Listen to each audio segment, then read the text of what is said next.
"Sir, you need to step aside. That seat isn't for you." The words cracked through the quiet of the boarding lane like glass hitting tile. A few heads turned. Rolling suitcases slowed. Someone near the window paused mid-sip of burnt airport coffee. The fluorescent lights above gate B24 hummed faintly, indifferent to the tension suddenly thickening the air. Ethan Walker did not move. He stood exactly where he was, one hand resting lightly on the handle of a worn leather laptop bag.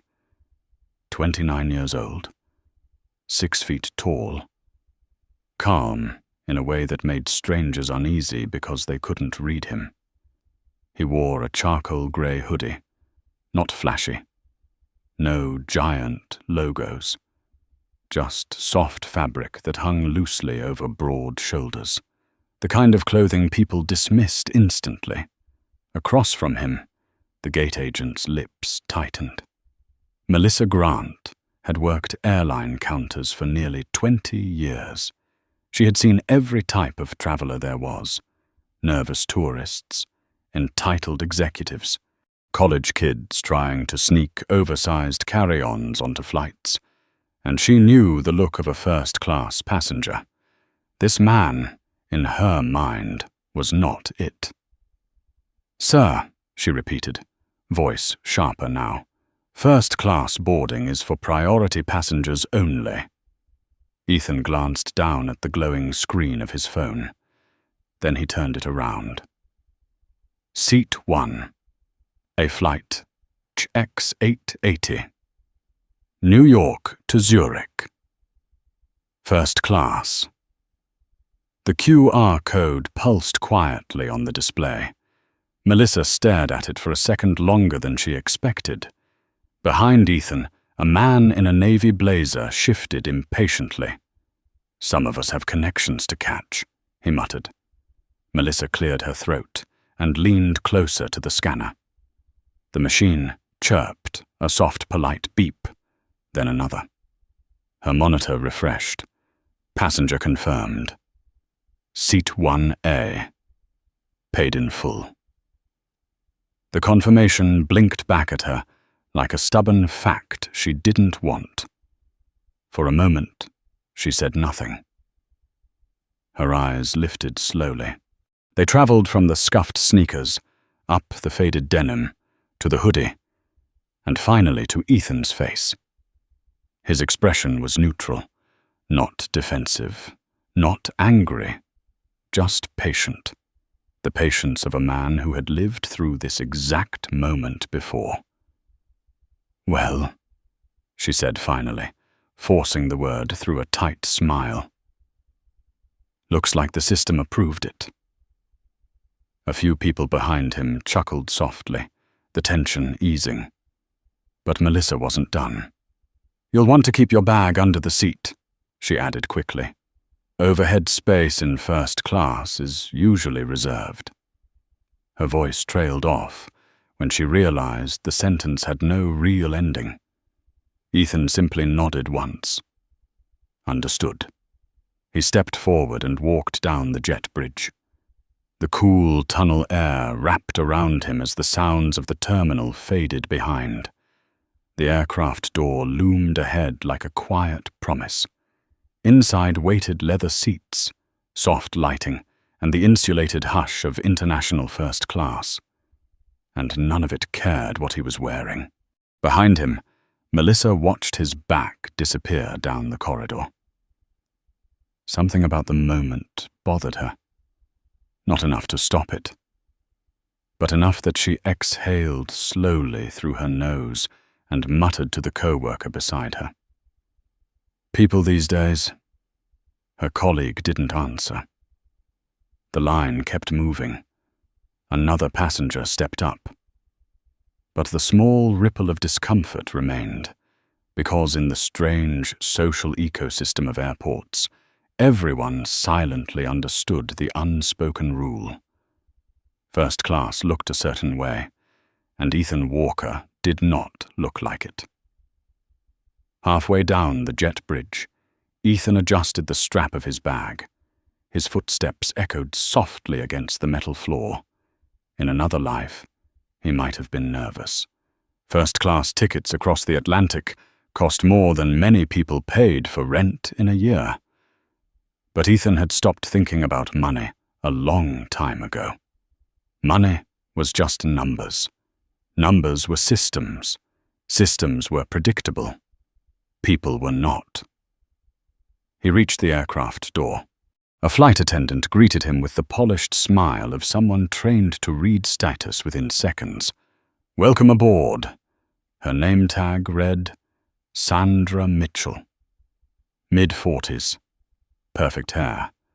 Corporate posture. Her eyes scanned him quickly. Hoodie, sneakers, laptop bag. The smile stayed, but something behind it cooled slightly. "First class is to your left." Ethan nodded and stepped inside. The cabin felt different immediately. Quiet. Muted lighting glowing amber along the ceiling panels. Soft jazz drifting from hidden speakers. Wide leather pods arranged in neat rows like private rooms in the sky. A man across the aisle swirled ice in a crystal glass of bourbon. A silver-haired woman flipped through a magazine without really reading it. The smell of champagne and leather hung faintly in the air. Ethan walked slowly down the aisle. Seat numbers glowed along the overhead panels. 1C, 1B. Then he stopped. 1A. His seat. A window pod facing slightly toward the wing, wide enough to lie flat. A small lamp glowing beside a polished walnut table. He lifted his bag into the overhead bin with an easy motion. Then he sat. Outside the oval window, the late afternoon sky over JFK was streaked with orange light. Taxi lights blinked across the runway like distant fireflies. Ethan pulled a slim tablet from his bag and tapped the screen. Asian markets were already opening. Data scrolled silently, numbers moving, algorithms breathing. Somewhere inside that invisible ocean of financial code lived the system he had built. A system banks trusted more than their own executives, more than regulators, more than governments. Ethan didn't think about that. To him it was just architecture, lines of logic, mathematics shaped into digital gates. He had designed the locks, and he alone held the master key. Behind him, footsteps approached. Heavy ones, deliberate. Then a voice cut through the calm cabin. "You're in my seat." Ethan looked up slowly. Standing in the aisle was a man in his early 60s, tall, expensive navy blazer with gold buttons. Face flushed a permanent red from decades of boardrooms and bourbon. Richard Caldwell, the kind of man who had never been told no in an airport. Behind him stood Sandra Mitchell again. Her polite smile had vanished. Something colder had taken its place. And in the space between those three people, the quiet luxury of the cabin began to tighten like a wire pulled too far. Richard Caldwell did not blink. "I said you're in my seat." The sentence landed heavy in the quiet cabin. The man in seat 1C slowly lowered his glass. Across the aisle, the silver-haired woman stopped turning pages. Even the soft jazz drifting through the speakers suddenly felt too loud. Ethan Walker remained seated. He didn't rush, didn't apologize, didn't explain. He simply reached down, picked up his phone, and glanced at the glowing boarding pass one more time. Seat 1A. Then he looked back up. I don't think so. His voice was low. Even. Calm enough to sound almost polite. That calmness irritated Caldwell immediately. Men like Richard Caldwell had spent their entire lives reading rooms, controlling them, bending them with the weight of money and reputation. Silence was supposed to follow their words. But this man hadn't moved. Behind Caldwell, Sandra Mitchell stepped forward. Up close, the careful polish of her airline smile was gone. The expression now was tight, managerial. The kind used when a situation needed to be corrected quickly. "Sir," she said to Ethan, "I believe there's been a small mix-up." Ethan looked at her. Not confrontational, just attentive. Sandra continued, her tone smooth, but carrying steel underneath. "Mr. Caldwell is one of our global platinum members. He flies with us frequently. His usual seat is 1A. Caldwell gave a small, satisfied nod, as if the matter had already been settled. Sandra leaned slightly closer. Unfortunately, the recline mechanism in seat 2A appears to be malfunctioning. Our maintenance team flagged it during boarding. Ethan listened without interrupting. "So," Sandra said, "we'll need you to move." There it was. Direct. Simple. The assumption hidden inside the words hung in the air like smoke. Ethan's eyes drifted toward the aisle, then toward the window again. Outside, a baggage cart rolled slowly across the tarmac. Then he asked, "Move where?" Sandra smiled again, though it didn't reach her eyes. "We have a very comfortable seat available in Economy Plus. Row 12. Extra legroom. Row 12. The phrase floated there. One of the other passengers shifted uncomfortably. Even Caldwell looked faintly amused. Ethan studied Sandra for a long moment. Then he asked quietly, "You want me to trade a $12,000 seat for row 12? Sandra didn't answer that directly. "We're asking you to accommodate a very valued passenger." Caldwell folded his arms. "I have meetings in Zurich tomorrow morning," he added casually.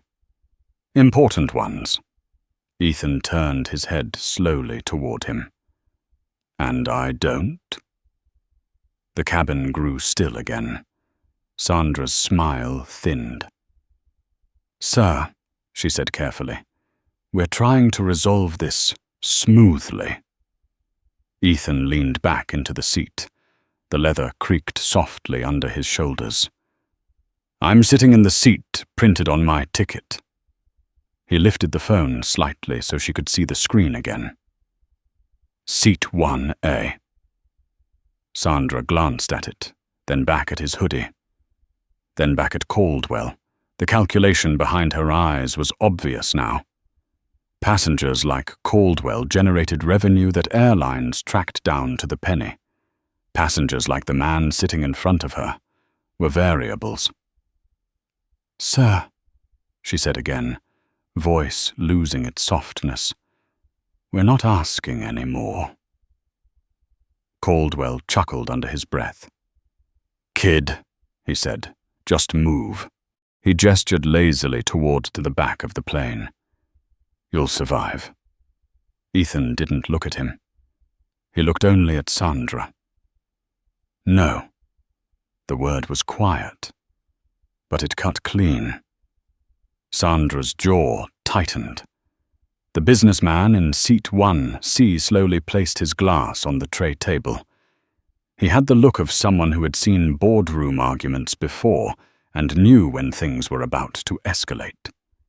Sandra straightened, her shoulders squared. "Sir, You are refusing a direct instruction from a member of the flight crew. Ethan blinked once. I'm refusing to give up the seat I paid for. Sandra leaned closer. Her perfume was sharp now. You're creating a disruption in the cabin. I'm sitting. Your attitude is disruptive. That's subjective. A faint ripple of murmurs moved through the surrounding seats. Sandra heard them. Her authority in the cabin was beginning to slip. That could not happen. Stand up, she said. Ethan didn't move. For the first time since boarding, Caldwell's patience cracked. Oh, for God's sake, he snapped. Do you know who I am? Ethan looked at him finally. Yes, he said calmly. You're the man whose seat is broken. The man in 1C choked slightly on a laugh he tried to hide. Caldwell's face flushed deeper red. Sandra felt the shift instantly. Now this wasn't just about logistics. It was about embarrassment. And embarrassment for powerful people always demanded a sacrifice. Sir, Sandra said sharply, I'm giving you a final instruction. Ethan slowly closed the tablet on his lap. His fingers rested lightly on the edge of the seat. For a moment he didn't speak. When he finally did, his voice was almost conversational. I'm curious about something. Sandra frowned. What? Ethan tilted his head slightly. If a man in a suit was sitting here, would we be having this conversation? The question hung in the air. Sandra's eyes hardened instantly. That's not relevant. It feels relevant. Caldwell scoffed loudly. Now he's playing the victim. Ethan ignored him. Sandra took a step back toward the aisle. Then she said the sentence that changed the entire trajectory of the flight. If you do not vacate this seat immediately, we will have you removed from the aircraft. Silence swallowed the cabin. Outside the window, the aircraft tug began attaching to the nose gear. Pushback would begin soon. Sandra crossed her arms. Ethan studied her face. He saw the certainty there. She had already decided who he was. Already decided who Caldwell was. Already decided how the story ended. He sighed once. Not angry. Not frustrated. Just tired. Slowly, he reached up and opened the overhead bin. The latch clicked softly. Passengers leaned forward slightly. Caldwell smirked. Finally, he muttered. Ethan lifted his worn leather bag down from the compartment. He slung it over his shoulder. Then he turned to Sandra. So you're removing me from the plane. We're reaccommodating you, she corrected quickly. Ethan tilted his head again. But not on this flight. Sandra didn't answer. The silence confirmed everything. Ethan nodded slowly. All right. He stepped into the aisle. Caldwell moved immediately into the seat the moment it cleared, settling into the leather with a satisfied exhale. Much better, he said. Sandra watched Ethan gather the rest of his belongings. She expected anger, arguments, threats. Instead, he simply picked up his tablet. Then he looked at Caldwell. Enjoy the seat, Ethan said. Caldwell waved him off dismissively. Move along. Ethan walked toward the front of the aircraft. The cabin door stood open. 2 airport security officers had already appeared at the top of the jet bridge. Sandra watched him go. For a brief moment, a strange flicker of unease passed through her chest. Something about how calm he was, How certain. But the feeling vanished as quickly as it came. Passengers settled back into their seats. Caldwell adjusted the controls of the lie-flat bed with a satisfied grin. Outside, the tug began pushing the aircraft away from the gate. And halfway up the jet bridge, Ethan Walker pulled his phone from his pocket. He stared at the screen for a long moment. Then he smiled slightly. Not angry. Not bitter. Just decisive. And somewhere far away, deep inside the digital infrastructure of the global banking system, a very small line of code was about to wake up. Ethan Walker stepped off the jet bridge and back into the fluorescent noise of the terminal without looking back. Behind him, the aircraft door sealed with a heavy mechanical thud. The sound echoed faintly down the tunnel. Gate B-24 returned to its usual rhythm of rolling suitcases, overhead announcements, and tired travelers chasing connections across the vast maze of JFK. To anyone watching, the moment was already over. Just another passenger removed from a flight. Just another small conflict swallowed by the endless churn of air travel. Ethan walked slowly through the terminal, the worn leather strap of his bag resting across his shoulder. His expression remained neutral, but his eyes were focused somewhere deeper, somewhere behind the glass and steel of the airport. He found an empty seat near a vending machine that hummed quietly against the wall. A few travelers sat scattered nearby.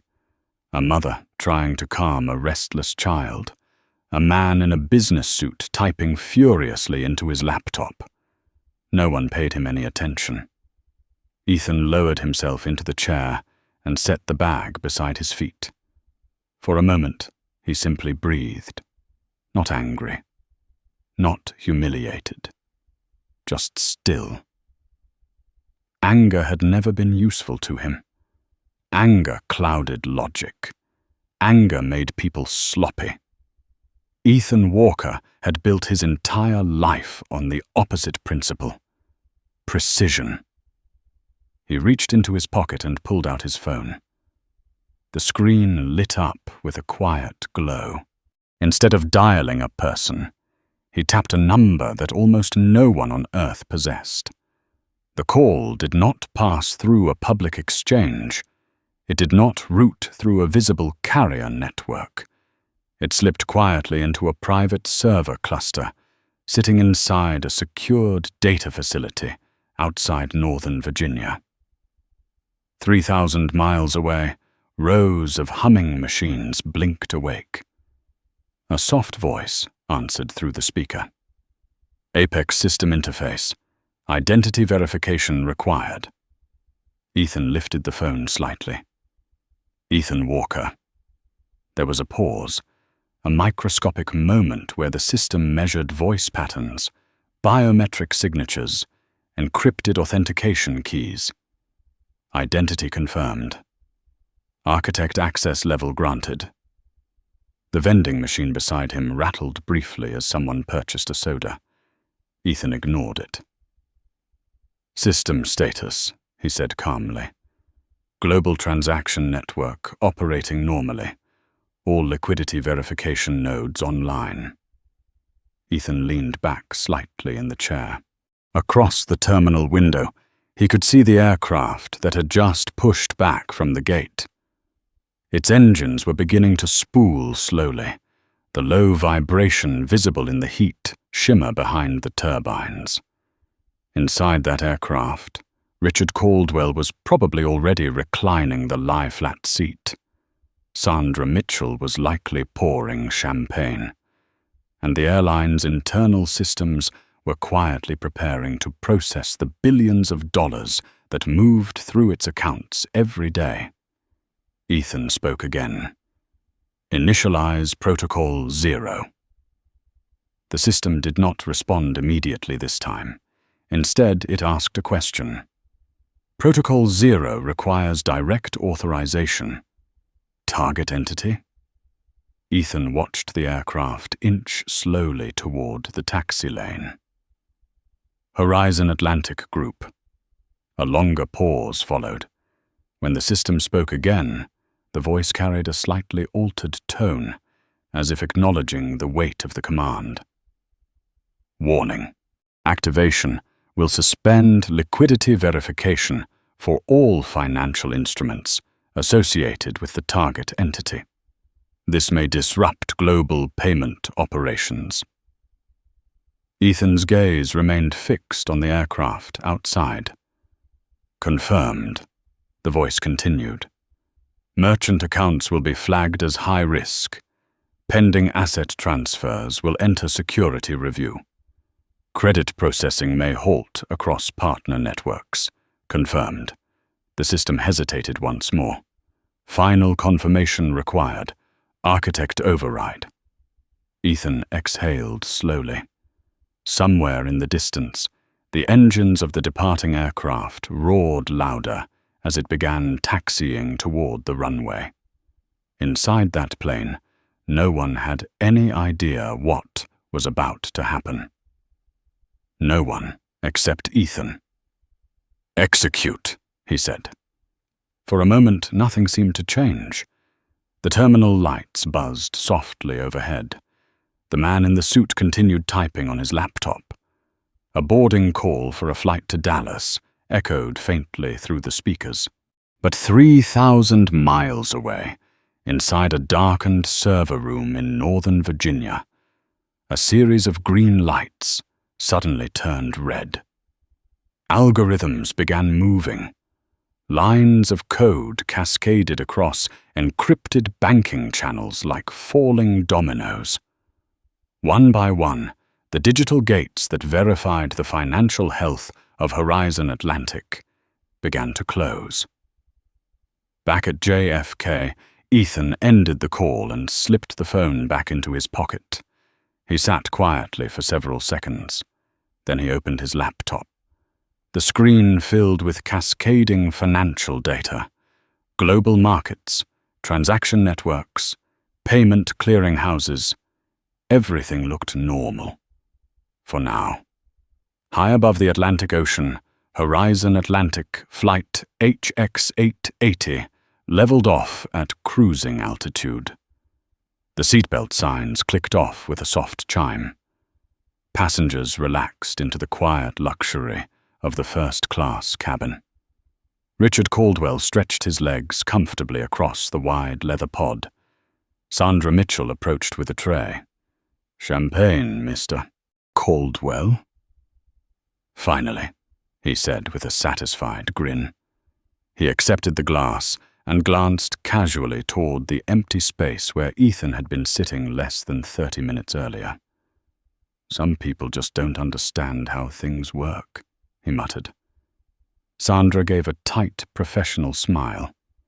"We try to maintain standards." Caldwell raised his glass slightly.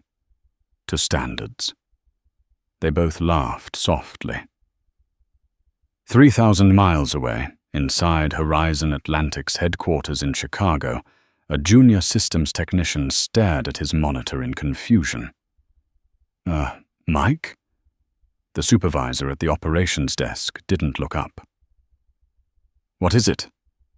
The technician tapped the screen nervously. "Payment gateway just rejected a ticket purchase in London." Mike shrugged. "Retry it." The technician tried again. The system rejected the transaction a second time. Now another alert appeared, then another, then another. Mike finally looked over. "What's going on?" The technician swallowed. "I think our merchant account just failed liquidity verification." Mike frowned. "That's impossible." He leaned closer to the screen. Horizon Atlantic maintained a revolving credit line worth billions.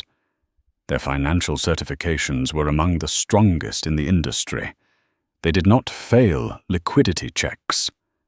But the red warning on the monitor blinked again.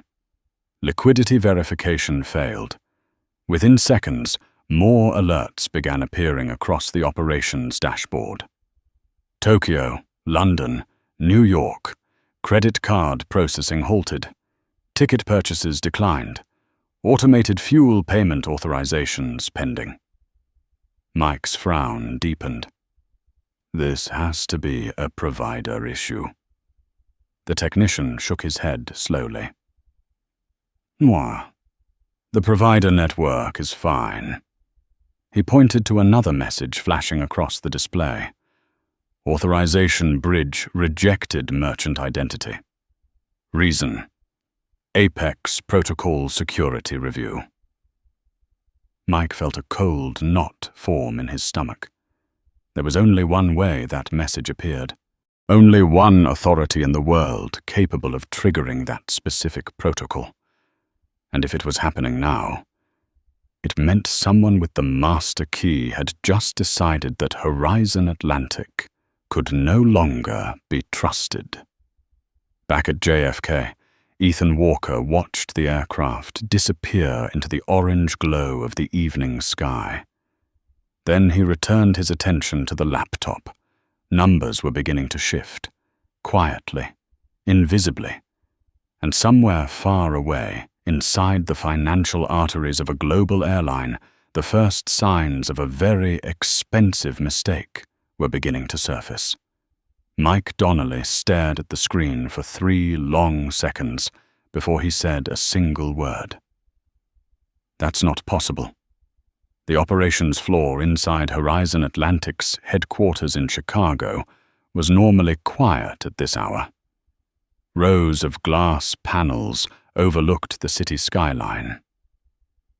Screens glowed with maps of global routes, aircraft positions, weather corridors over the Atlantic. Everything looked stable.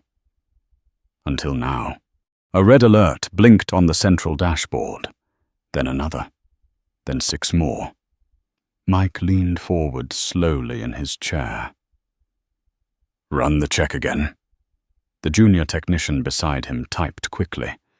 His fingers moved faster as the system continued spitting out warnings.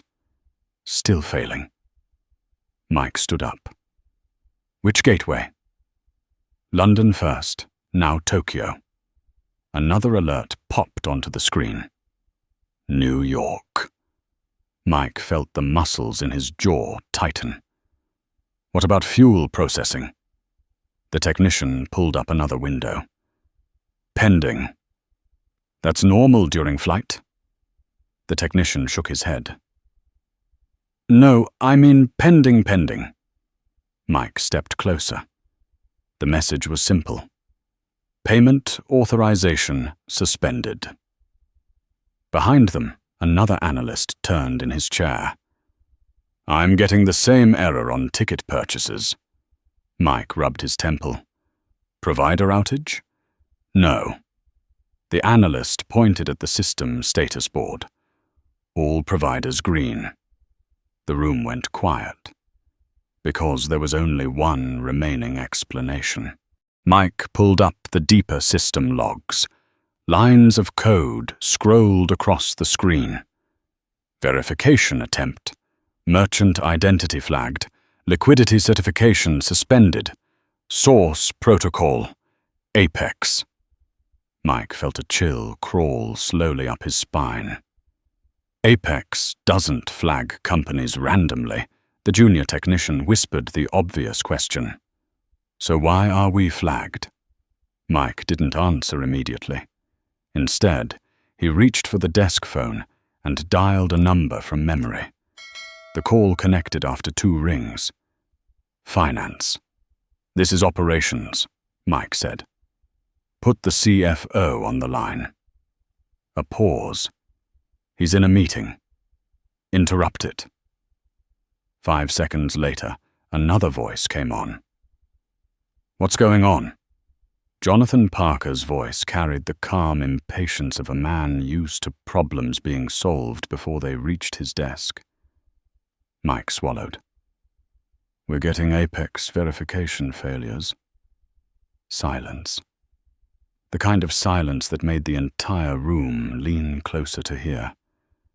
Jonathan Parker spoke again, slower this time. "That system doesn't fail."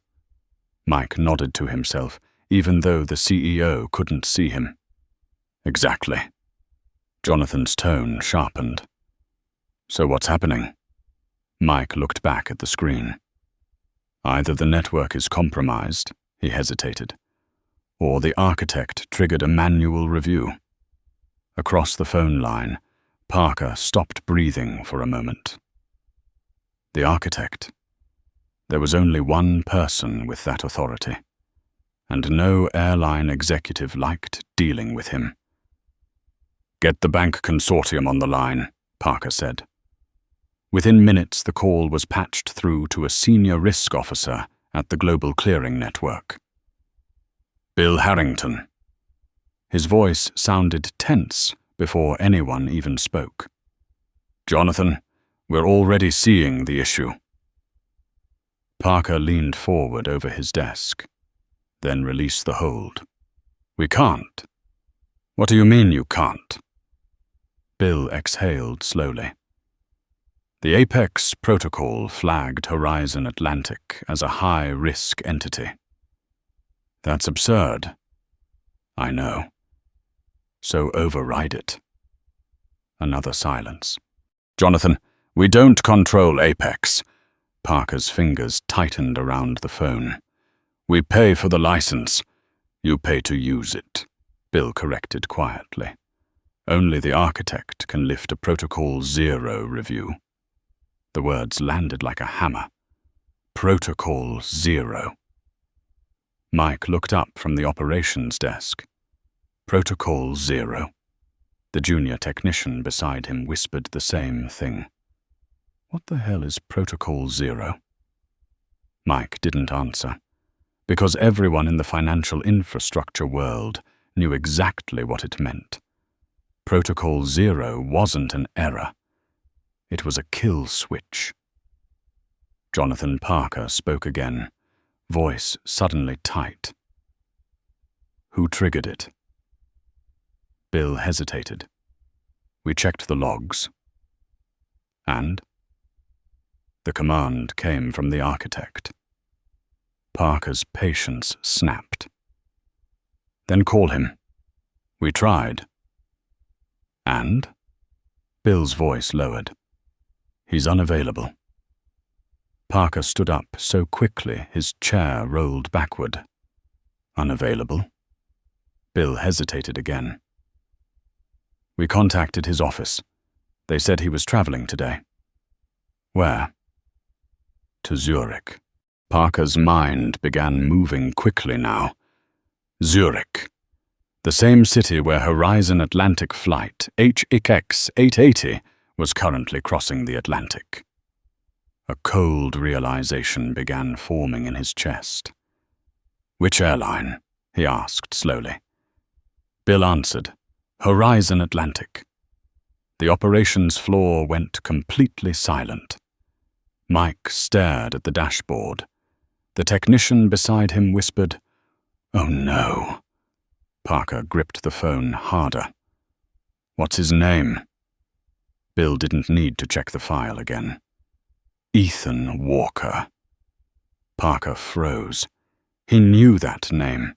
Every major airline did. Walker had designed the backbone verification system that protected banks from massive fraud. His code controlled trillions of dollars in global liquidity, and he was supposed to be on their flight. Parker looked at his watch. Flight HX 880 had departed nearly 40 minutes ago. "If he's on the plane," Parker muttered, "he can't answer the call." Bill cleared his throat. "There's one more detail." Parker's stomach tightened. "What?" Bill spoke carefully. The system pinged his device location. "And?" He isn't on the plane. The words hung in the air. Parker leaned forward. Where is he? His phone is active in JFK Terminal 4. Mike's head snapped toward the phone. Back in the Chicago office, Parker felt something drop straight through his chest. Walker had checked in. Walker had boarded. Walker had been assigned Seat 1A, and somehow Walker had gotten off the plane. Parker's voice turned deadly quiet. Find out why. He hung up before anyone answered. Across the operations floor, analysts began pulling passenger records, boarding manifests, gate logs, crew notes. Within 60 seconds, a name appeared on the screen. Sandra Mitchell, senior flight attendant. Mike's voice was barely above a whisper. She removed him. Parker closed his eyes slowly. Removed him. The architect of the global banking verification system. The man currently holding Horizon Atlantic's financial heartbeat in his hands. Someone had thrown him off their airplane, and somewhere inside JFK Airport, Ethan Walker was sitting quietly with a laptop while the entire financial infrastructure of Horizon Atlantic began grinding to a halt. Parker opened his eyes. Get me the captain of flight HX-880, he said. The room remained frozen for a moment. Then everyone moved at once, because every second that passed meant another $1 million slipping out of the airline's control. And 30,000 feet above the Atlantic Ocean, Sandra Mitchell had no idea that the calm passenger she removed from Seat 1A had just pressed a button that could erase her entire company. The satellite phone inside the cockpit chirped with a sharp electronic tone that cut through the steady hum of the engines. Captain Daniel Mercer glanced up from the instrument panel. At 38,000 feet above the Atlantic, interruptions from ground operations were rare. When they came through the priority channel, they were never casual. He lifted the receiver. Mercer speaking. The voice that came through the headset sounded tight, breathless. Captain, this is Horizon Atlantic Operations. We have the CEO on the line. Mercer frowned. The CEO? Yes, sir. Immediate priority. Mercer straightened in his seat. Beside him, the first officer turned slightly, sensing something unusual. Put him through. A second of static crackled. Then another voice arrived, sharp and urgent. Captain Mercer, Mr. Parker. Yes, listen carefully. Mercer felt the tone immediately. Not corporate calm, not routine instructions. Fear. Real fear. I'm listening. Where is Sandra Mitchell? Mercer blinked. Our senior flight attendant? Yes. She's in the cabin. Bring her to the cockpit. Now. Mercer's eyebrows pulled together. Is there a problem? Parker's answer came like a hammer. There is a catastrophe. Mercer looked at the first officer. Understood. He pressed the intercom. Cabin crew to cockpit. Sandra Mitchell immediately. In the first-class cabin, Sandra was pouring a second glass of champagne for Richard Caldwell. The cabin lights were dimmed into a calm twilight glow. Passengers had settled into the rhythm of long-haul travel. Quiet conversations, screens flickering with movies, the distant rumble of engines beneath the floor. Caldwell leaned comfortably into the lie-flat seat. Now this, he said, raising his glass, is more like it. Sandra smiled politely. Before she could respond, the overhead chime sounded. Then the captain's voice. "Cabin crew to cockpit. Sandra Mitchell immediately." Her smile faltered. Caldwell noticed. "Something wrong." "Probably nothing," she said quickly. She set the bottle down and moved toward the front of the cabin. A minute later, she stepped into the cockpit. Captain Mercer handed her the headset. "You're on with headquarters." Sandra took it, confused but composed. "This is Sandra Mitchell." The response exploded through the line. "You idiot!" Sandra froze. The voice belonged to Jonathan Parker, the CEO of Horizon Atlantic. "Excuse me, do you have any idea what you just did?" Sandra glanced nervously at the captain. "I followed standard procedure. We had a disruptive passenger who refused a crew instruction." "What passenger?" "A man in seat 1A. There was a long silence. Then Parker asked the question slowly. "Was his name Ethan Walker?" Sandra blinked. She didn't remember the name. She remembered the hoodie, the sneakers. "Yes," she said cautiously. "I believe so." The next words came out like ice. "You removed the architect of the Apex banking system from our aircraft." Sandra didn't understand the sentence at first. "The what? The man who controls the financial verification network, currently freezing every transaction our company attempts to process." Her throat went dry. I didn't know that. He is the reason our accounts are locked. He is the reason our credit processing is collapsing across 3 continents. Sandra's hand began to shake slightly around the headset. "I thought he was just—" Parker cut her off. "You thought he was nobody." Sandra's mouth opened, but nothing came out. Mercer and the first officer exchanged a glance. Neither of them spoke. Parker continued, his voice lower now, but even more dangerous. "In 2 hours and 20 minutes, our company is supposed to complete a $1.7 billion acquisition." Sandra felt the blood drain from her face. If that transfer fails, the deal collapses. If the deal collapses, the penalty clauses will cripple this airline for the next year. Her knees weakened slightly. "I didn't know." "You didn't bother to know." Sandra stared at the cockpit floor. Outside the windshield, the sun was dropping slowly toward the horizon. The sky burned orange over the Atlantic. Parker spoke again. "Walker activated Protocol 0. Sandra whispered the question. "What does that mean?" "It means our financial arteries are being cut off one system at a time."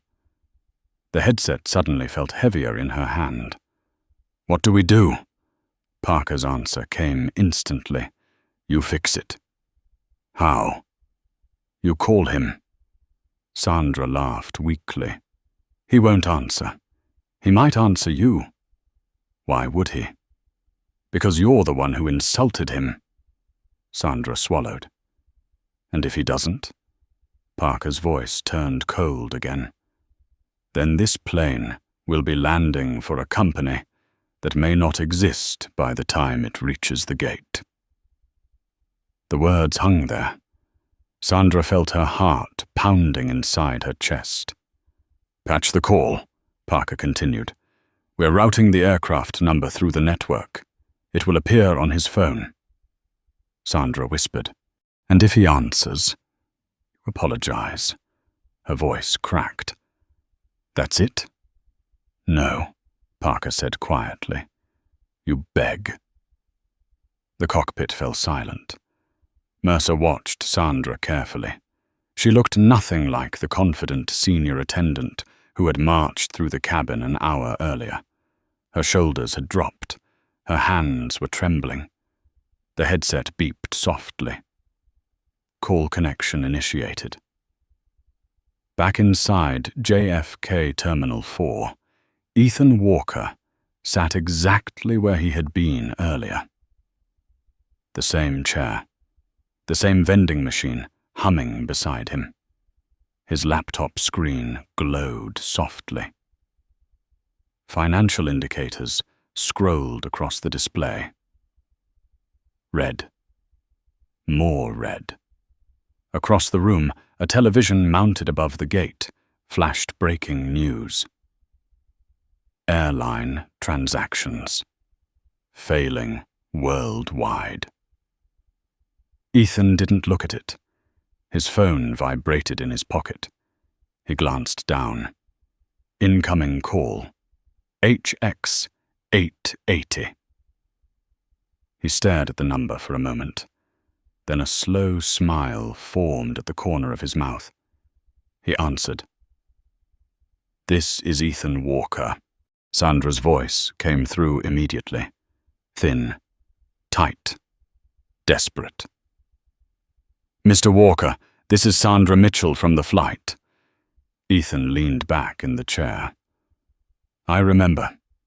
The vending machine clicked softly beside him. He could hear the engines faintly through the phone line. "How is Mr. Caldwell enjoying the seat?" he asked.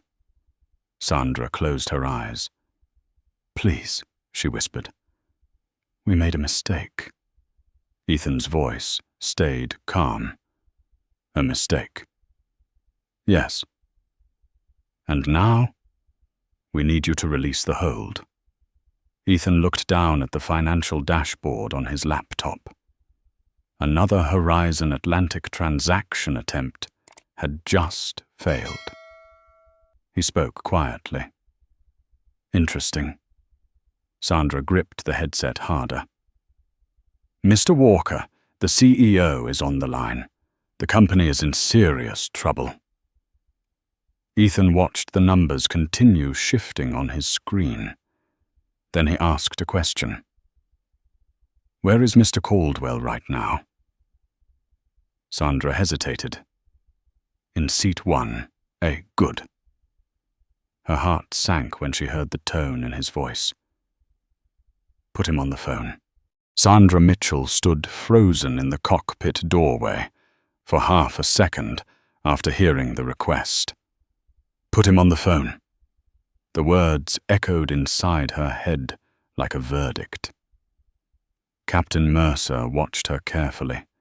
Even the first officer had stopped touching the controls, his eyes flicking between Sandra and the instrument panel. "Well?" Mercer asked quietly. Sandra swallowed. "He wants to speak to Caldwell." Mercer raised an eyebrow. "Then you'd better go get him." The headset was still warm in her hand. Ethan Walker's calm breathing could be heard faintly through the speaker. Sandra turned and stepped back into the aisle. The cockpit door closed behind her with a soft mechanical click. She walked through the curtain, separating the galley from the first-class cabin. Every step felt heavier than the last. Passengers had settled into the rhythm of the flight. A soft glow filled the cabin. The distant hum of engines vibrated through the floor like a constant heartbeat. Seat 1A was reclined almost flat. Richard Caldwell lay comfortably beneath a light blanket, one arm resting on the armrest, while a half-empty glass of champagne sat on the table beside him. He looked like a man enjoying victory. Sandra stopped beside him. "Mr. Caldwell." He didn't open his eyes. "Yes? You have a call." Now he opened them. "A call?" His expression twisted in irritation. "At 38,000 feet?" Sandra held out the cockpit handset. "It's important." Caldwell sat up slowly. "Who is it?" Sandra's voice came out quieter than she expected. "The passenger from earlier." For a second, Caldwell simply stared at her. Then he laughed, a short, dismissive laugh. "You're joking." "I'm not. What could that kid possibly have to say to me?" Sandra hesitated. "Mr. Caldwell, the CEO is also on the line." That changed everything. Caldwell's expression shifted instantly. "The CEO?" "Yeah." He straightened his jacket and took the phone. "Well then," he said smugly, "let's see what this is about." He lifted the receiver to his ear. "Jonathan, what's going on?" Parker's voice exploded through the line. "Shut up and listen." Caldwell blinked. "Excuse me. You're not speaking to me right now." Caldwell's brows pulled together. "Then who?" Parker cut him off. "You're speaking to Ethan Walker." There was a brief click on the line as the call transferred. Then a new voice arrived. Calm, controlled. "Hello, Mr. Caldwell." Caldwell leaned back in the seat slightly. "So it's you." Across the aisle, the businessman in seat 1C slowly removed his headphones, curiosity pulling his attention toward the conversation. Caldwell continued. "You've caused quite a bit of drama for someone who couldn't follow basic instructions." Ethan didn't respond immediately. Inside JFK Terminal 4, he leaned back in the chair near the vending machine and crossed one leg over the other. The television above the gate continued broadcasting headlines about airline payment failures. None of the travelers nearby noticed him. Ethan finally spoke. "Do you have your phone with you, Mr. Caldwell?" Caldwell frowned. "Why?" "Open your banking app." The request sounded so strange that Caldwell laughed again. "You're not serious. Open it." Sandra stood frozen beside the seat. The businessman across the aisle was now openly watching. Caldwell rolled his eyes and pulled his phone from his pocket. "Fine." He unlocked the screen, tapped the gold icon of his private banking application. Face recognition flashed. The dashboard loaded. For a moment, Caldwell didn't react. Then the color drained from his face. "What the hell?" Sandra leaned closer instinctively. On the screen, the balance display had changed. Total balance. 0. Status. Security hold. Caldwell's mouth went dry. "My accounts," Ethan spoke quietly. "They're not gone." Caldwell gripped the phone tighter. "Then what happened? They're frozen." The businessman across the aisle leaned forward slightly. Caldwell's voice rose. "You can't do that." Ethan's tone stayed even. "The Apex network can." Caldwell's eyes widened. "You're bluffing." Ethan opened a window on his laptop. A data panel filled with financial logs. Richard Caldwell's portfolio flashed across the screen. Investment accounts, liquidity flows, asset movement, all halted. "I designed the liquidity verification system used by your banks," Ethan said. Caldwell felt his stomach twist. "You're lying." "Am I?" Caldwell stared at the frozen balance again. Sandra felt the tension in the cabin rising. Passengers were beginning to notice. A woman 2 rows back lowered her book. Ethan continued calmly. "You believed you were removing a problem from your seat." Caldwell said nothing. "You actually removed the key that keeps your financial infrastructure unlocked." Caldwell's hand trembled slightly. This is extortion. No, Ethan replied. This is risk mitigation. Caldwell's voice cracked. You froze my accounts. Temporarily. For how long? That depends. Caldwell leaned forward. On what? On whether you understand what happened today. Sandra closed her eyes briefly. The cabin felt smaller now, tighter. Caldwell tried to regain his composure. You want money? Ethan laughed softly. The sound was colder than anger. Money? Caldwell swallowed. I could write you a check for $5,000 right now. Across the aisle, the businessman nearly laughed out loud. Ethan's voice turned slightly sharper.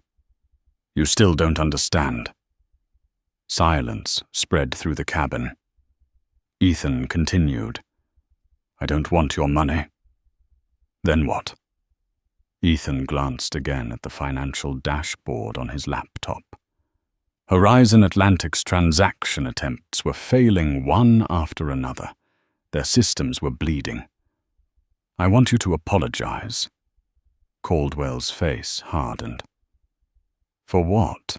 For assuming you owned something you didn't. Caldwell looked around the cabin. Passengers were watching now. The humiliation began to sink in. You're serious? Yes. Caldwell leaned back slowly. I'm not apologizing to a kid in a hoodie. Sandra whispered urgently. Mr. Caldwell. But Ethan spoke again. If you don't. He paused, then finished the sentence calmly. The freeze becomes permanent. Caldwell stared at the phone. His financial empire, his investments, everything tied to liquidity. All locked. The silence stretched. Passengers held their breath. Finally, Caldwell lowered his head slightly. The words came out rough. I'm sorry. Ethan's voice remained steady. I can't hear you. Caldwell clenched his jaw. I said I'm sorry. Louder. Caldwell looked up. Every eye in the cabin was now on him. Sandra's hands were shaking. The businessman across the aisle leaned back slowly, fascinated. Caldwell felt something inside him crack. I'm sorry, he shouted. The words echoed down the cabin. A baby cried somewhere behind the curtain, separating business class. Ethan waited a moment, then said quietly, Good. Caldwell exhaled heavily. Now unlock my accounts. Ethan looked at the screen. The Horizon Atlantic system continued collapsing. Transaction by transaction. He spoke again. Not yet. Caldwell gripped the handset so tightly, his knuckles turned white. Not yet? The words came out like a growl. Across the aisle, the businessman in seat 1C leaned back slowly, eyes wide. Sandra Mitchell stood frozen beside the seat, her breath shallow, her posture stiff as if any movement might break the fragile line still connecting the plane to the man on the ground. Ethan Walker didn't raise his voice. He didn't sound angry. That was what made the moment worse. An apology, Ethan said calmly, is just a sentence. Caldwell's jaw tightened. You got what you wanted. No. Ethan's voice stayed steady. I got what you were forced to say. The cabin lights hummed softly above them. Somewhere deeper in the plane, a tray rattled in the galley. Sandra swallowed hard. What else do you want? Caldwell demanded. At JFK Terminal 4, Ethan glanced at the clock on the wall above the gate. 4:22 in the afternoon. The merger deadline for Horizon Atlantic sat like a ticking bomb at 5 o'clock. Less than 40 minutes left. Ethan spoke again.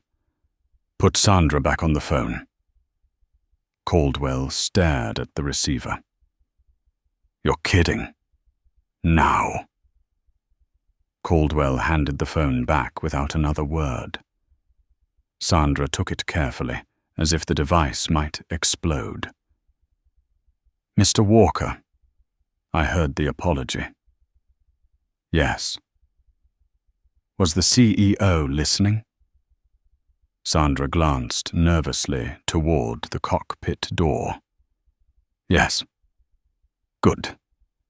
Sandra felt a tiny flicker of hope rise. Will you release the hold? Ethan leaned back in the chair near the vending machine. A group of travelers walked past him, dragging suitcases, laughing about missed connections. None of them realized that one man sitting quietly beside the wall currently controlled the financial bloodstream of a major airline. No, Ethan said. Sandra's stomach dropped.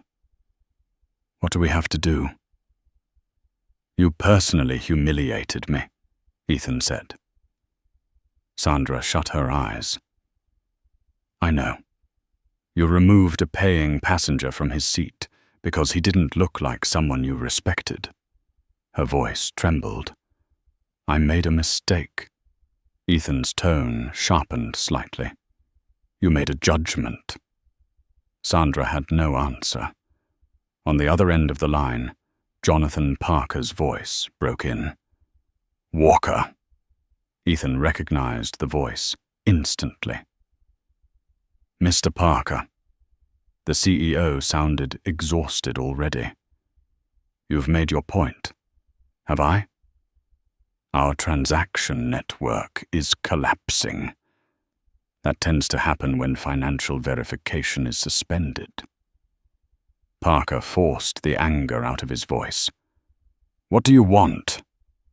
Ethan watched another news alert appear on the television above the gate.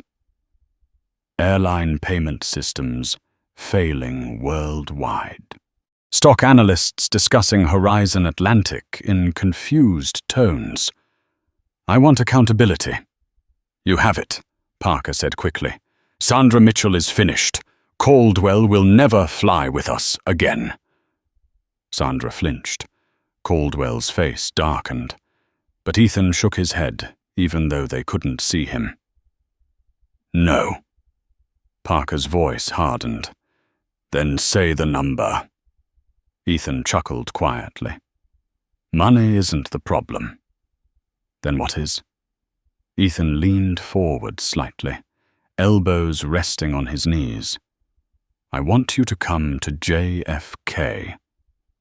The cockpit fell silent. What? You heard me. Parker looked at the clock in his Chicago office. 4:24. Walker, that's impossible, is it? I'm in Chicago. Private jets exist, even if I left right now. You'd arrive before fuel. Parker knew he was right. A Gulf Stream could cross the distance in under 2 hours. His voice dropped.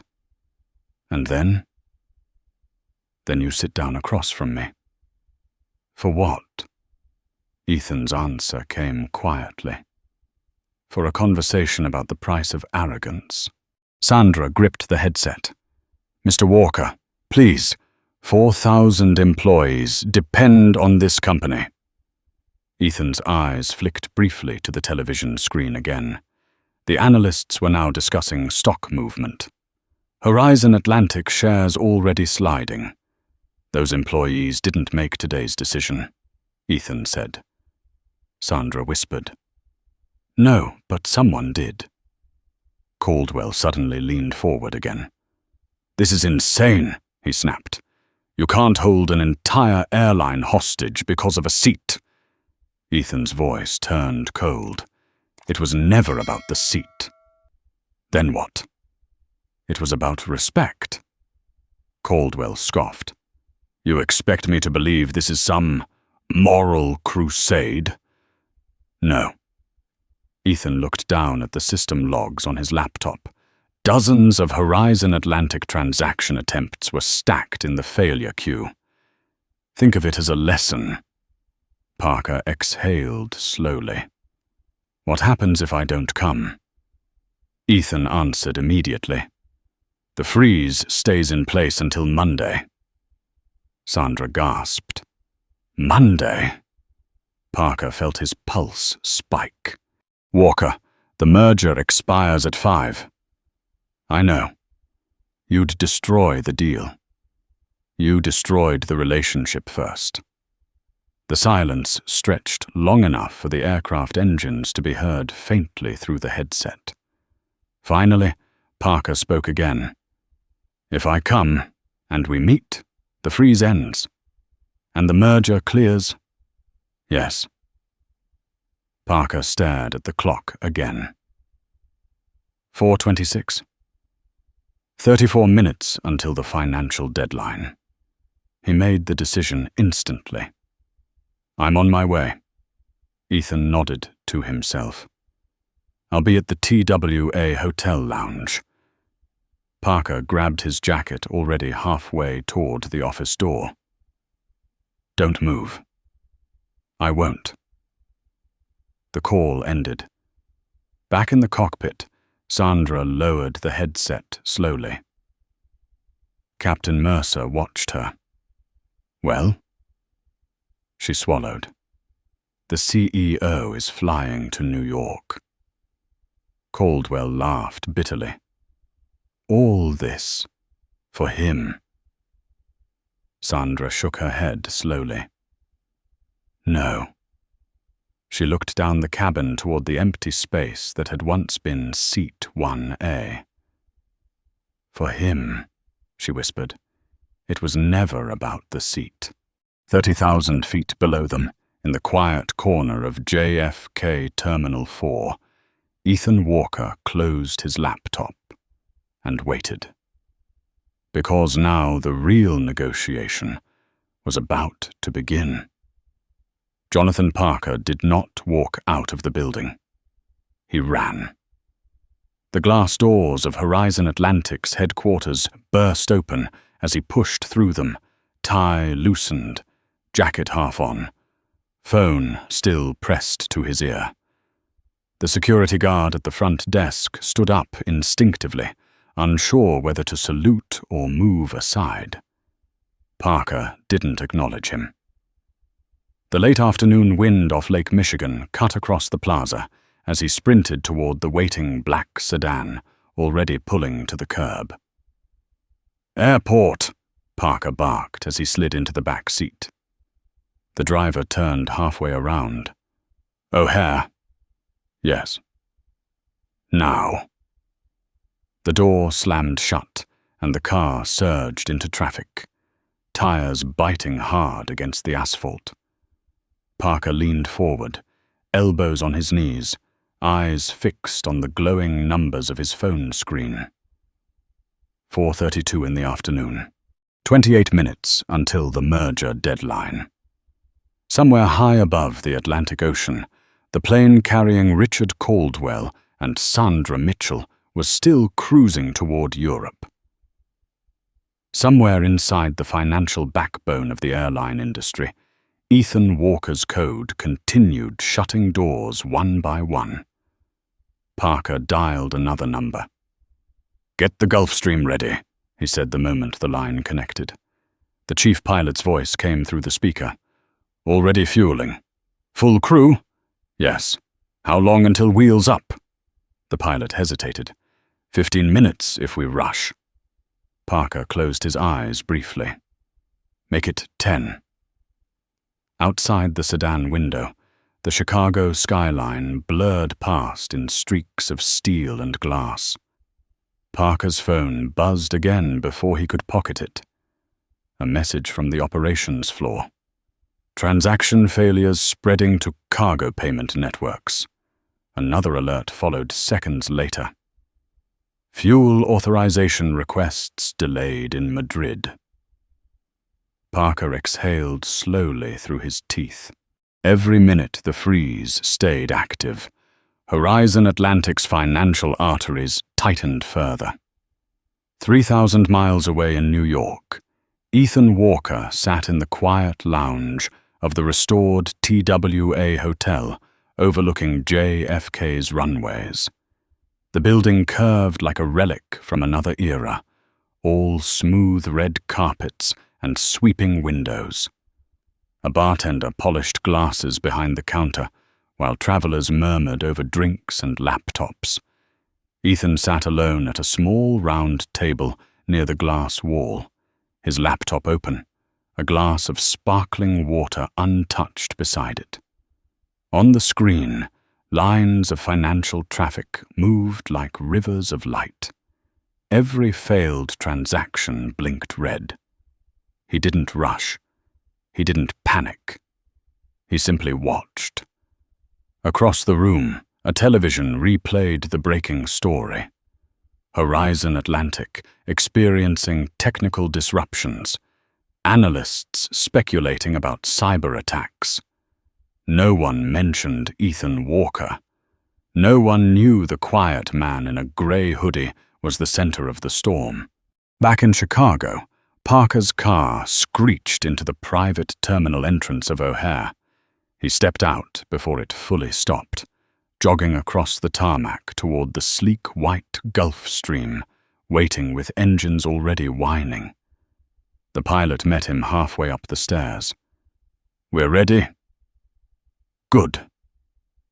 The door closed behind Parker as the aircraft taxied immediately toward the runway. Within minutes, the jet roared into the sky, climbing hard eastward. Parker sat strapped into the leather seat, staring out the window at the shrinking city below.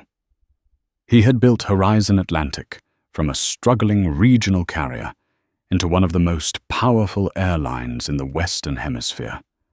And now that entire empire hung on a meeting with a man who had been thrown off one of his planes.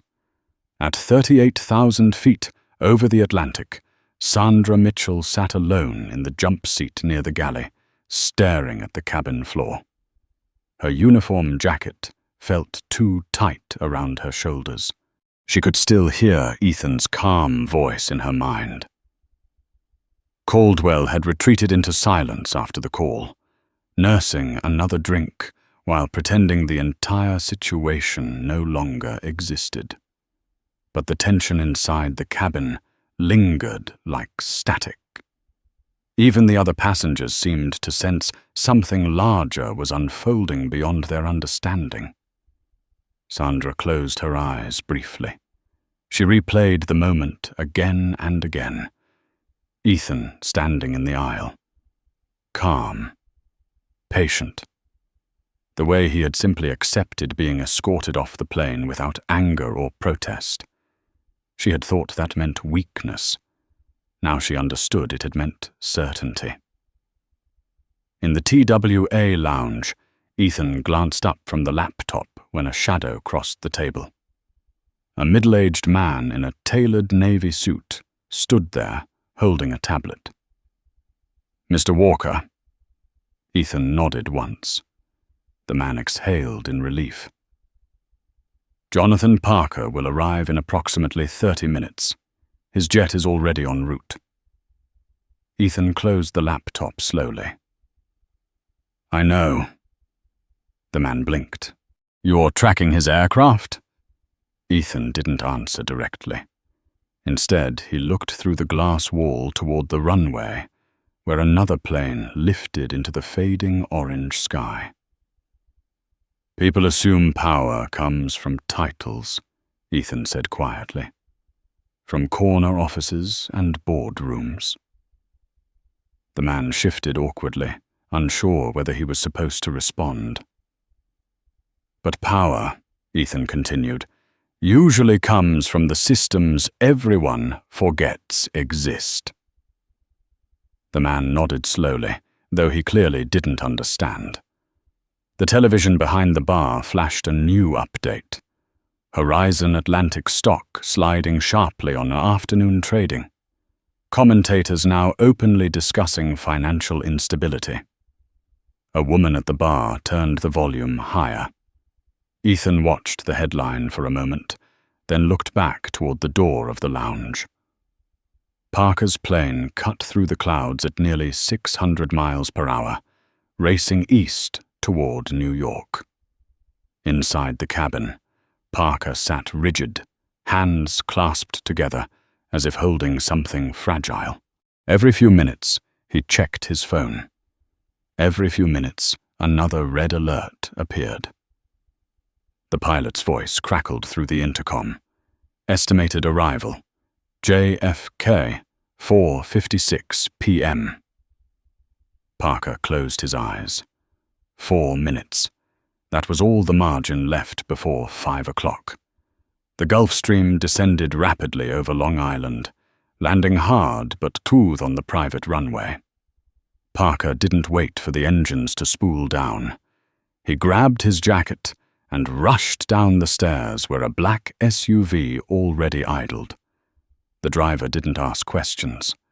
The vehicle shot across the airport roads, weaving through service lanes until the curved concrete shell of the TWA Hotel rose ahead. Inside the lounge, Ethan remained seated exactly where he had been. When Parker finally pushed through the doors at 4:53, the entire room seemed to pause for a second. He spotted Ethan instantly. The hoodie, the laptop, the calm expression. Parker walked straight towards the table.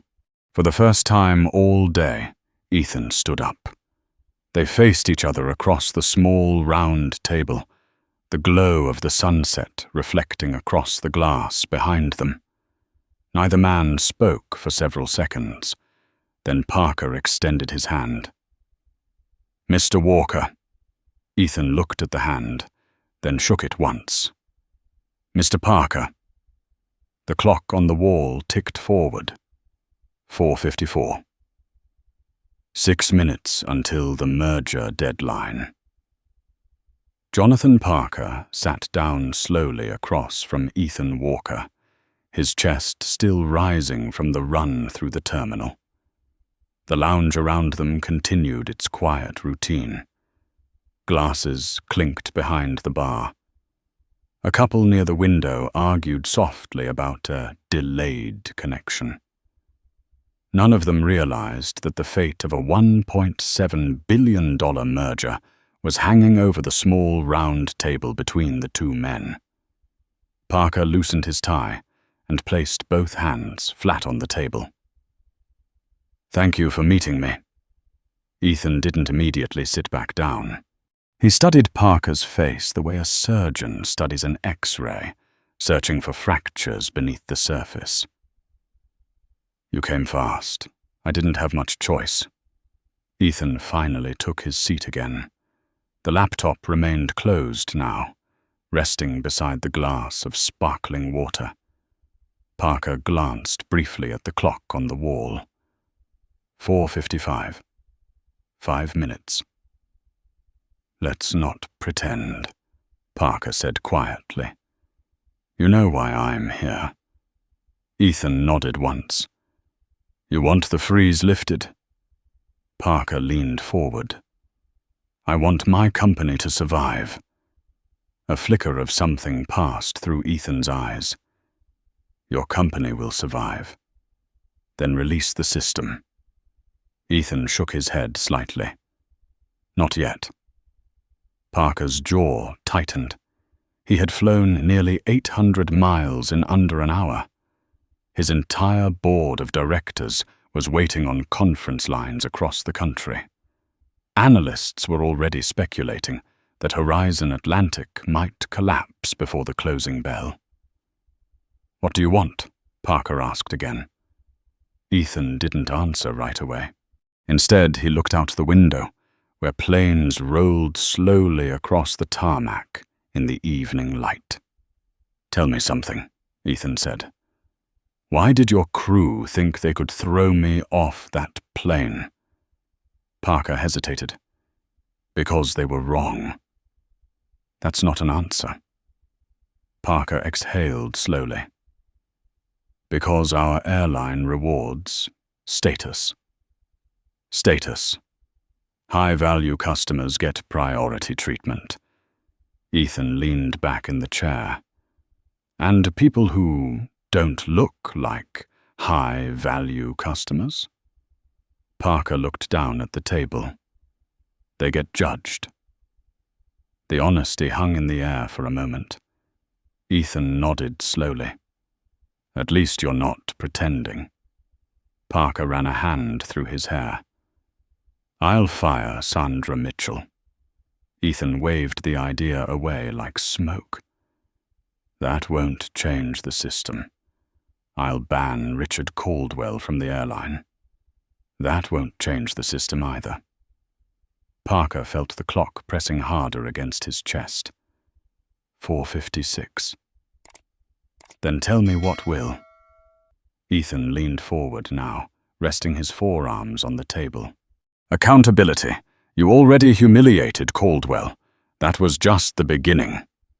Parker's patience cracked slightly. You froze our entire financial network. Ethan didn't flinch. You froze your own credibility. The words landed harder than Parker expected. Across the lounge, the television suddenly shifted to another breaking segment. The words Horizon Atlantic continued scrolling across the bottom of the screen, while commentators speculated about the mysterious financial freeze. Ethan glanced at the screen. You see the problem? Parker followed his gaze. The problem is that none of those people know why this is happening. Ethan nodded. They think it's a glitch. Parker looked back at him. And it isn't. No. What is it? Ethan folded his hands together. A consequence.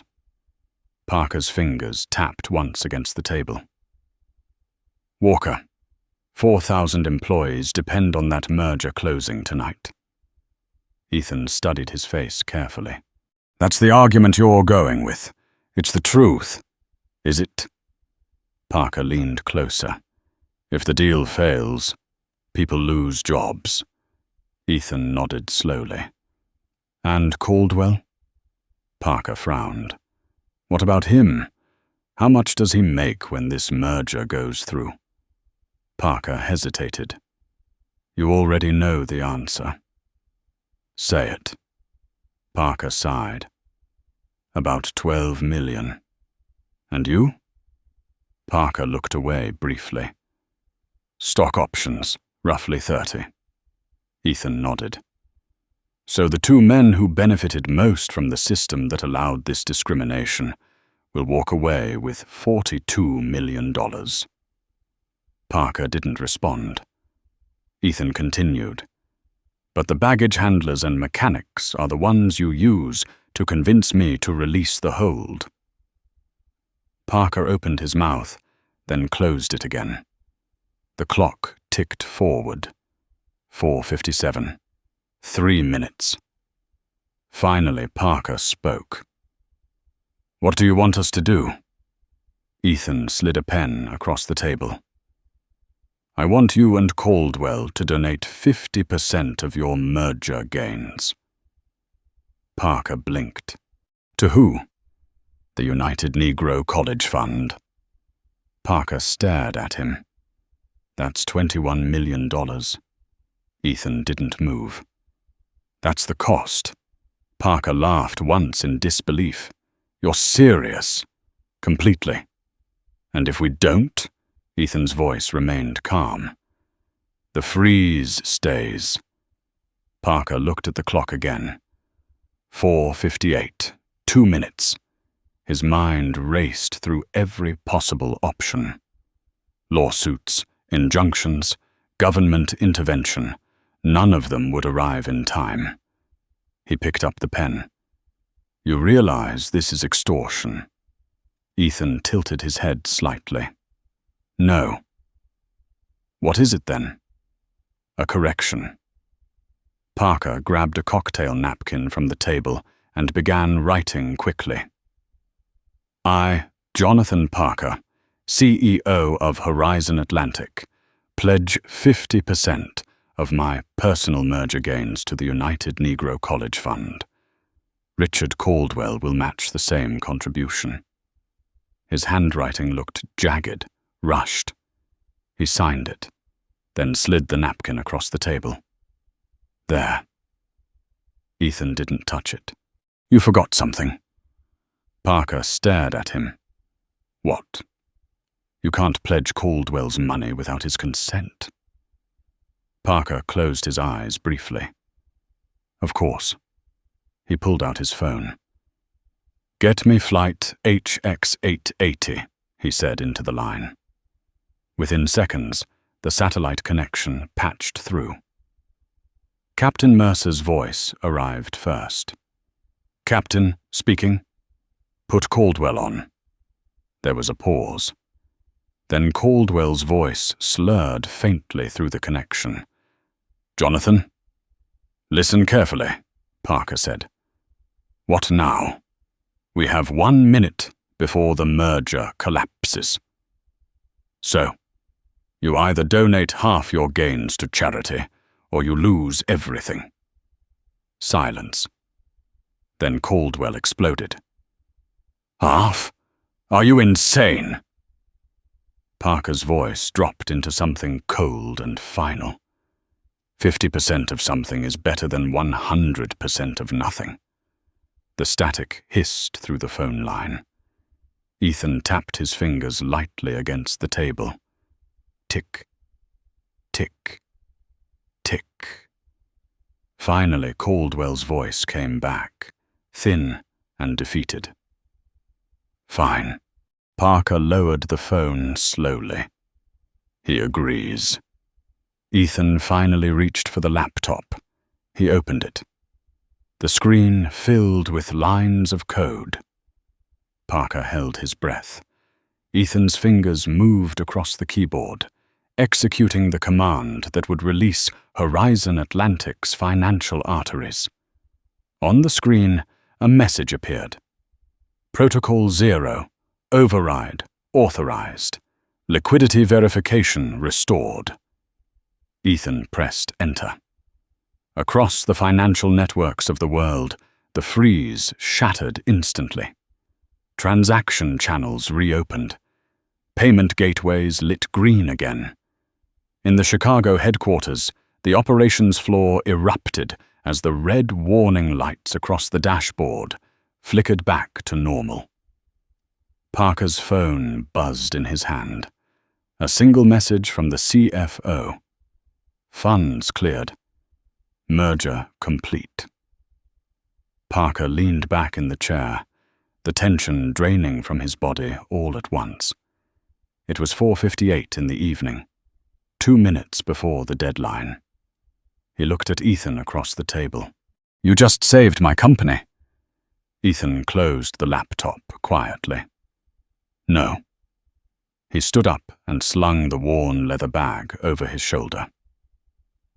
I just reminded it how the system works. The world did not change in 1 day. It never does. The merger between Horizon Atlantic and Mercury Regional closed exactly 12 minutes before the 5 o'clock deadline. Financial networks stabilized within seconds once the protocol freeze was lifted. Payment systems reconnected across airports in London, Tokyo, Chicago, and New York. To the public, it looked like a technical glitch that had briefly rattled a powerful airline before disappearing into the quiet machinery of global finance. But inside boardrooms, newsrooms, and executive offices, the story refused to stay quiet. 2 weeks later, the first leak appeared. Someone inside Horizon Atlantic's maintenance department had quietly downloaded the cockpit audio recording from flight HX880. Someone who had listened to the conversation between Sandra Mitchell, Richard Caldwell, and the Cockpit during the satellite call. Someone who had heard the arrogance in Caldwell's voice and the panic in the CEO's orders. The recording reached the internet before the company even realized it had left the building. Within hours, it was everywhere. News channels replayed the moment Caldwell demanded the passenger be removed from seat 1A. Social media clipped the moment Sandra Mitchell said the phrase that would follow her for the rest of her life. "You don't fit the profile." Then came the audio of Caldwell shouting his forced apology to the entire cabin while passengers sat in stunned silence. And finally, the calm voice of Ethan Walker explaining that the financial system protecting the airline industry was written by the same man they had just thrown off their plane. The reaction was immediate, explosive. Horizon Atlantic's public relations department worked through the night trying to contain the damage, but the narrative had already escaped them. Headlines across the country framed the story in simpler language. Billionaire passenger forces airline to apologize. Banking architect freezes airline after discrimination incident. The board of directors at Horizon Atlantic convened an emergency meeting the following Monday morning. Jonathan Parker walked into the room looking 10 years older than he had a month earlier. The merger had saved the airline financially, but the scandal had cracked something deeper inside the company. The board demanded accountability. Sandra Mitchell was removed from flight operations permanently. Officially, she was reassigned to customer relations support at Newark Liberty Airport. The job placed her behind a glass counter in the baggage dispute office during the overnight shift from 9 in the evening until 5 in the morning. Every night, angry travelers arrived at her desk with broken suitcases, missing guitars, delayed luggage. They shouted. They complained. Some of them were kind. Most of them were not. Sandra listened to every story and filled out every report with quiet patience. The arrogance that had once defined her voice disappeared somewhere between the fluorescent lights and the endless line of passengers waiting for help. Richard Caldwell's fall was faster. Montgomery Holdings had tolerated his behavior for decades because his investments made people rich. But viral humiliation is expensive in the modern world. Within a week, the board forced Caldwell to resign as chairman. His country club membership quietly disappeared. Corporate partnerships dissolved. His name became a liability instead of an asset. The most painful moment arrived months later when the United Negro College Fund filed legal action to enforce the pledge he had made during the recorded call. Caldwell tried to argue he had spoken under pressure. The judge listened to the recording once, then ordered the payment. $6.2 million transferred into the scholarship fund that same afternoon. Jonathan Parker kept his job longer than most expected. The merger had made Horizon Atlantic the largest airline in the Western Hemisphere. Investors loved results, and Parker had delivered them under impossible pressure. But leadership in a crisis leaves scars. 6 months after the incident, the board replaced him quietly with a new CEO, promising cultural reform. Parker left with enough money to retire comfortably, though his name would always remain tied to the day a single passenger exposed the weakness inside his empire. And Ethan Walker. He refused every interview. Morning television offered 7-figure book deals. Documentary producers called his office weekly. Universities invited him to lecture about financial ethics and digital power. Ethan declined all of them. He returned to work. The Apex protocol he had built became even more influential after the incident. Banks began adopting a new internal rule known unofficially as the Sterling Clause, a system flag that automatically triggered investigations into companies accused of discriminatory practices. The financial world did not adopt it out of sudden moral enlightenment. They adopted it because no executive wanted to discover that their entire liquidity pipeline could vanish with a single command from the architect. Ethan continued flying commercial whenever he traveled. He never asked for first class again. One quiet afternoon, nearly a year after the incident, Ethan walked through Terminal 4 at JFK. Wearing another grey hoodie and carrying the same worn leather bag. The terminal looked exactly the same as the day everything had started. Crowds moved between gates. Announcements echoed from the ceiling. Travelers rushed past with coffee cups and rolling suitcases.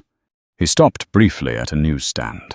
On the cover of Fortune magazine was a photo of Jonathan Parker, looking older, thinner. The headline read, "The most expensive seat in aviation history." Ethan smiled faintly.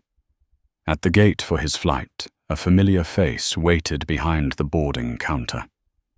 Brenda, the same gate agent who had doubted his boarding pass that morning long ago. She recognized him instantly. Her posture straightened, and her expression turned pale for a moment. "Mr. Walker," she said quietly. Ethan handed over his phone. The boarding code scanned with a soft beep. Group 1. She hesitated before returning the phone. "I'm sorry," she said. Ethan looked at her for a second. Then he smiled gently. "It's okay." Passengers began lining up behind him as boarding started. Ethan walked down the jet bridge with the crowd. Inside the plane, he found seat 12F, a simple window seat halfway down the cabin. No lie-flat bed. No champagne waiting on a tray. Just a narrow chair, a window, and the quiet rumble of the engines preparing for departure. He placed his bag under the seat, leaned back, and watched the runway lights glow against the evening sky. His phone vibrated once. A notification from his bank. Donation received $15 million from Jonathan Parker. Donation received $6.2 million from Richard Caldwell. Ethan dismissed the notification and opened his music app instead. As the plane lifted off and turned east over the Atlantic, he closed his eyes and listened to the steady hum of the engines. In the end, the lesson was simple. The most powerful person in the room is rarely the loudest one. Sometimes it is the quiet man with a laptop who understands how the system really works. If this story kept you on the edge of your seat, make sure to like the video and subscribe to the channel so you never miss the next story. And if you believe respect should never depend on appearances, leave a comment with 3 simple words. Respect every person.